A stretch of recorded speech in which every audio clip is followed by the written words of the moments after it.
Диабет бұл қандағы қант деңгейін басқаруда қиындықтар туындайтын ауру. Бұл сіздің денеңіз жеткілікті инсулин өндірілмегенде немесе өндірілген инсулинді тиімді пайдалана алмаған кезде болады. Инсулин кілт сияқты әсер етеді. Жейтін тағамдан алынған қантты энергия үшін пайдалану үшін жасушаларымызға енгізеді. Инсулин дұрыс жұмыс істемесе, қант қанда жиналып, денсаулыққа қатысты әртүрлі мәселелерге әкеледі. Жақсы жаңалық, диабетті диета арқылы басқару мүмкін және өте тиімді. Сіз не жесеңіз қандағы қант деңгейіне тікелей әсер етеді. Ақылды тамақтану арқылы сіз денеңізге қандағы қантты тиімді реттеуге және зиянды болуы мүмкін өсу мен төмендеудің алдын алуға көмектесе аласыз. Тамағыңызды дәрі ретінде қарастырыңыз. Дұрыс тағамдарды таңдау денеңізге диабет пен өркендеу үшін қажетті құралдарды береді. Бұл тағамнан бас тарту емес, бұл денеңізді нәрлендіретін және өзіңізді жақсы сезінуге көмектесетін тұрақты пайдалы таңдау жасау туралы. Диабетті басқаруда сіздің одақтастарыңыз бола алатын керемет тағамдардың кейбірін зерттейік. Шпинат, қырыққабат және салат жапырақ сияқты жапырақты көкөністер сіздің достарыңыз, витаминдер мен минералдарға бай. Олардың құрамында көмірсулар мен калориялар аз, яғни олар қандағы қанттың күрт өсуіне әкелмейді. Жидектер, антиоксиданттар мен талшықтарға толы. Жидектердегі талшық қанттың суын баяулатады. Бұл қандағы қант деңгейін төңгерімді болуына әкеледі. Оларды жаңа, ұзатылған немесе қансыз түрде жеңіз.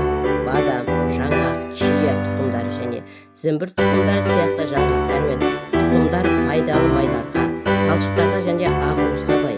Бұл қоректік заттар сізге ұзақ уақыт бойы тоқ сезінуге көмектеседі және қандағы қантты жақсы бақылауға ықпал етуі мүмкін.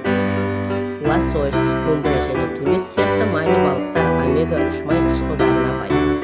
Бұл пайдалы майлар жүрек денсаулығын жақсарта алады. Бұл әсіресе жүрек ауруларының қаупі жоғары болуы мүмкін диабетпен ауыратын адамдар үшін маңызды. Таңғы асқа жидектер мен жаңғақтардан бір түнде дайындалатын сұлы ботқасын қолданып көріңіз. Жарты кесе сұлы жармасына бір кесе қантсыз бадам сүті, бір уыс жидекті және бір шымшым жаңғақты араластырыңыз. Тез және оңай таңғы ас үшін оны тоңазытқышта бір түнге қалдырыңыз. Түскі асқа лосось қосылған салат орамаларын жеңіз. Консервіленген лососьты қарапайым грек йогуртымен, туралған балдыр көкпен және бір шымшым дижон қышасымен араластырыңыз. Сергітетін және көмірсуы аз тамақ үшін қытырлақ салат орамаларына салыңыз. Тек кешкі асқа тауық еті мен көкөніс қосылған қуырылған тағам тамаша таңдау болып табылады. Тауықтың төс етін аз мөлшерде зәйтүн майында, брокколи, сәбіз және болгар бұрышы сияқты әртүрлі түсті көкөністермен қуырыңыз. Дәмді және теңгерімді тамақ үшін шөптер мен дәмдеуіштермен дәмдеңіз. Тұрақты тамақтану жоспарын жасау сізге және сіздің өмір сүру салтыңызға сәйкес келетінін табу туралы міне бірнеше кеңестер. Порцияны бақылау маңызды.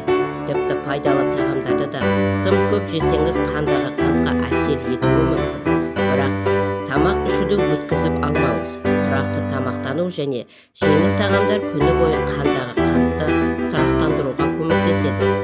Суды көп ішіңіз. Су әрқашан ең жақсы таңдау. Тағам белгілерін мұқият оқыңыз. Порция мөлшеріне және көмірсулардың мөлшеріне назар аударыңыз. Есіңізде болсын, диабетті диетамен басқару саяхат.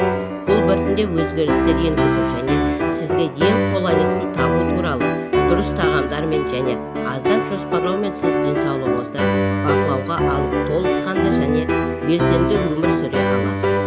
Міне құрметті көрермендер, осымен видеомыз аяқталды. Егер ақпаратымызды пайдалы болды деп тапсаңыздар, арнаға тіркеліп лайк басып, пікір қалдырып, қоңыраушаны баса кетуді ұмытпаңыздар. Дендеріңіз сау болсын. Келесі видеода кездескенше аман сау болыңыздар. Ақпаратымыз пайдаларыңызға жарасын.